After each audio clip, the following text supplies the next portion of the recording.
Masih ingat anak ajaib dari Jombang, Jawa Timur? Ya, si dukun cilik yang sempat membuat geger karena konon bisa menyembuhkan orang sakit dengan batu yang dimiliki. 7 tahun lalu, ribuan orang tiap hari datang ke rumahnya.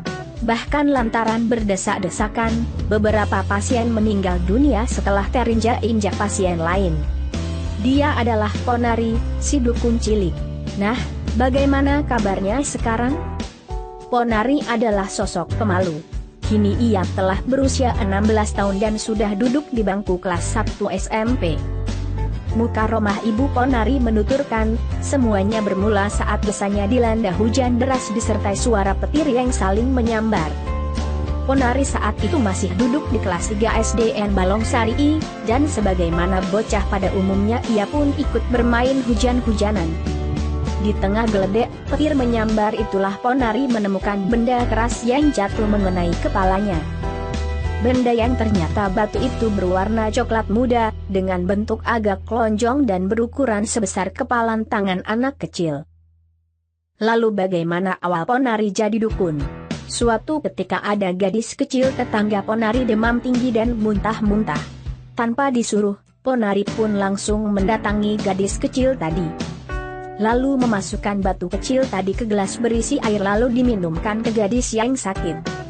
Tak lama kemudian gadis itu sembuh. Sejak itulah tetangga yang sakit berbondong-bondong datang menghampiri Ponari. Dan dari mulut ke mulut berita itu menyebar dengan cepat hingga pada puncaknya yaitu pada tahun 2009. Ribuan orang berbondong-bondong mendatangi rumah Ponari. Bahkan, saat itu ada 5 pasien meninggal akibat berdesakan dan kelelahan saat antri berobat. Dari praktik pengobatan yang susah dinalar itu, keluarga Ponari menjadi kaya raya. Ibunya bahkan mengatakan saat itu sempat terkumpul uang 1 miliar lebih dari pasien yang datang. Dengan uang sebanyak itulah, derajat keluarga Ponari meningkat drastis. Yang awalnya Ponari tinggal di rumah gede sempit berukuran 4x6 meter berlantai tanah, kini ia mampu membangun rumah permanen. Uang yang ada juga digunakan untuk membeli lahan persawahan seluas 2 hektare, sepeda motor, dan perabotan rumah tangga. Tidak hanya itu, dari uang yang didapat, Ponari juga menyumbangkan uangnya untuk pembangunan masjid di desanya. Warga di sekitar juga kebagian rezeki saat itu. Ada yang membuka warung kecil, atau sekedar menjadi juru parkir untuk pasien yang berobat. Terkait nama gang yang disinggung di awal, Bu Mukaromah mengatakan itu adalah inisiatif dari warga sekitar. Namun meski Ponari mendadak menjadi kaya, keadaan pendidikannya berbanding terbalik 180 derajat.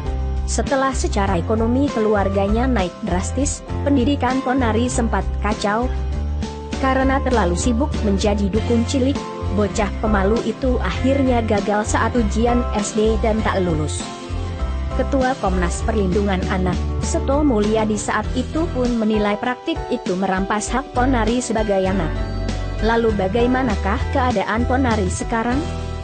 Kini praktik pengobatan Ponari memang masih berlangsung. Ia tetap memberi pengobatan kepada orang yang datang ke rumahnya. Teknik pengobatan yang dilakukan juga sama, air dari batu. Namun saat ini sudah mulai sepi. Tak ada lagi ribuan orang. Tak ada lagi antrean panjang mengular. Sekarang, pasien yang datang bisa dihitung jari. Bu Mukaromah mengatakan, dalam sehari hanya ada 1-2 pasien saja yang datang. Akan tetapi ada yang berbeda saat ini. Pasien yang datang tidak hanya berniat mencari kesembuhan fisik saja, melainkan juga mencari solusi permasalahan hidup sehari-hari. Seperti masalah rumah tangga dan masalah perjodohan. Bahkan belum lama ini, ada beberapa pelajar yang datang bersama orang tuanya untuk meminta kelancaran saat ujian nasional. Sementara itu, untuk tarif Bu Mukaromah mengatakan masih sama seperti dulu. Nggak matok harga, sama kayak dulu. Paling sedikit orang ngasih 20.000 dan paling banyak 100.000 hingga 150.000 rupiah. Saat ditanya apa cita-citanya, Ponari, remaja tanggung ini menjawab dengan malu-malu. Sambil menunduk ia mengatakan, dulu ingin menjadi tentara. Ibunya menambahkan, cita-cita Ponari ini datang saat ia melihat perjuangan seorang tentara ketika ia masih kecil.